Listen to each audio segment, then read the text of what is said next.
રાત્રે ધરતીથી આકાશ તરફ જોઈએ ત્યારે ચમકતા કરોડો તારાઓ ખૂબ જ આકર્ષિત કરતા હોય છે. આકાશને જોઈને મનમાં ઘણીવાર થતું હોય કે કાશ હું પણ અવકાશમાં જઈ શકતો હોત, કાશ હું પણ આ તારાઓને નજીકથી જોઈ શકતો હોત. પરંતુ આ કલ્પના અને વાસ્તવિક પરિસ્થિતિમાં જમીન આસમાનનો ફરક હોય છે. ત્યાં રહેવા માટે અનેક મુશ્કેલીઓનો સામનો કરવો પડે છે અને આ વાતનું જીવતું જાગતું ઉદાહરણ છે સુનીતા વિલિયમ્સ. માત્ર થોડા દિવસ માટે ગયેલી સુનીતા અવકાશમાં મહિનાઓથી ફસાયેલી છે અને હજી પણ તેને પરત આવવા માટે મહિનાઓની રાહ જોવી પડશે. આ વચ્ચે એકલા પાછા આવેલા સ્ટાર લાઇનરે દેશ સહિત દુનિયાની ચિંતા વધારી દીધી છે. ભારતીય સમય અનુસાર સવારે 9:30 કલાકે અવકાશમાંથી સ્ટાર લાઇનર સ્પેસક્રાફ્ટ ધરતી પર પરત ફરે છે. અમેરિકાના ન્યૂ મેક્સિકોના વ્હાઇટ સેન્ડ સ્પેસ હાર્બરમાં આ સ્પેસક્રાફ્ટ ઉતરાણ કરે છે. આ સ્પેસક્રાફ્ટ ઉતરાણ કરે છે ત્યારે તે છૂટું થઈ જાય છે. જે સ્પેસક્રાફ્ટમાં સવાર થઈને ભારતીય મૂળના અવકાશયાત્રી સુનીતા વિલિયમ્સ અને અન્ય અવકાશયાત્રી સ્પેસ સ્ટેશન પહોંચ્યા હતા, તે સ્પેસક્રાફ્ટ જ્યારે પરત ફરે છે ત્યારે તે ખાલી હતું. સ્પેસક્રાફ્ટ ખાલી પરત આવે છે. આ સ્પેસક્રાફ્ટ બંને અવકાશયાત્રીને પાછું નથી લાવ્યું. આ વાત સાંભળવામાં કદાચ સરળ લાગે, પરંતુ વાસ્તવમાં પરિસ્થિતિ ખૂબ જ મુશ્કેલી ભરી છે. અનુમાન કરો તમે થોડા દિવસ માટે ઘરથી ઘણા દૂર કોઈ કામ માટે ગયા હશો અને કામ પૂર્ણ થઈ ગયા બાદ પણ તમે પોતાના ઘરે પરત ન ફરી શકો. તમને તમારા ઘરે પરત આવવા માટે કોઈ વિકલ્પ ન મળે ત્યારે તમારી કેવી મનોસ્થિતિ થાય તે વિચારીને જુઓ. પૃથ્વી પર તો એક સ્થળેથી બીજા સ્થળે પહોંચવું એટલું મુશ્કેલ નહીં હોય જેટલું અવકાશથી પૃથ્વી સુધી પહોંચવું મુશ્કેલ છે. 5 જૂને સુનીતા વિલિયમ્સ અને બુચ વિલ્મોરને નાસાએ મિશન માટે સ્પેસ પર મોકલ્યા હતા. ટાર્ગેટ પ્રમાણે તેમણે પોતાનું કામ પૂર્ણ પણ કર્યું, પરંતુ બંને અવકાશયાત્રી જે સ્પેસક્રાફ્ટમાં પહોંચ્યા હતા તેમાં ટેકનિકલ ખામી સર્જાઈ. ઘણા દિવસો સુધી આ ખામી દૂર કરવાના તેમણે પ્રયાસો કર્યા, પરંતુ સફળતા ન મળી. નાસાએ બસ એક પછી એક તારીખ જ આપી, પરંતુ બંને અવકાશયાત્રી પરત ન ફરી શક્યા.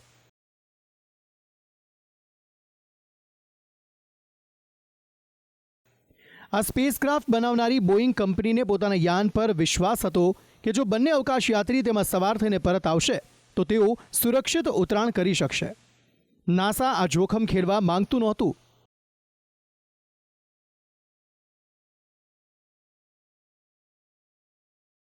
તે બાદ નાસા અને બોઇંગ કંપની નિર્ણય લે છે કે સ્ટાર લાઇનર સ્પેસક્રાફ્ટમાં સુનીતા વિલિયમ્સ અને બુચ વિલ્મોરને પરત નહીં લાવવામાં આવે.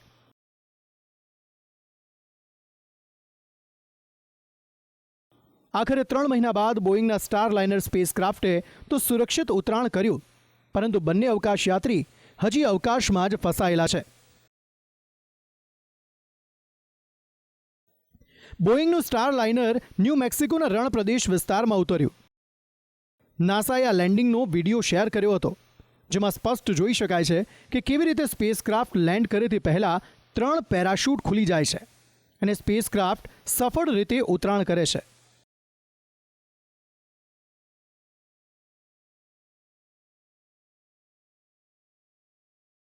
સુનીતા વિલિયમ્સ અને બુચ વિલ્મોર માત્ર 8 દિવસના મિશન માટે ગયા હતા,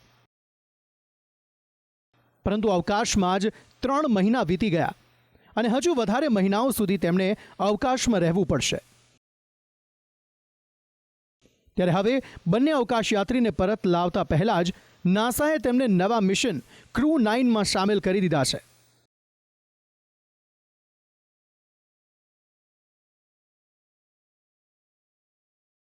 મતલબ કે આ મિશન ફેબ્રુઆરી 2025માં પૂર્ણ થશે અને ત્યારે તેઓ પરત આવી જશે.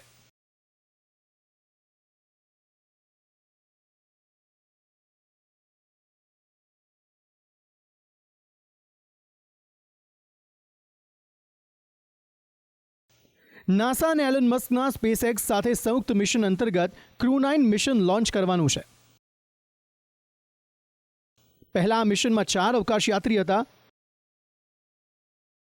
હવે પહેલાથી જ 2 અવકાશયાત્રી સ્પેસ સેન્ટર પર છે, જેથી ધરતી પરથી 2 અવકાશયાત્રીને જ મોકલવામાં આવશે.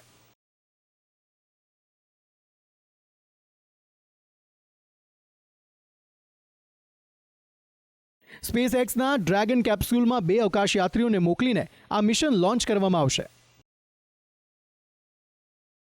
સ્પેસ સ્ટેશન પર જ સુનિતા વિલિયમ્સ અને બુચ વિલ્મોર આ મિશનનો હિસ્સો બનશે. સપ્ટેમ્બરના અંતમાં જ આ મિશન લોન્ચ કરવામાં આવી શકે છે. ત્યારે 8 દિવસનું મિશન 8 મહિનામાં બદલાઈ ગયું છે. સ્પેશિયલ રિપોર્ટ, સંદેશ ન્યૂઝ.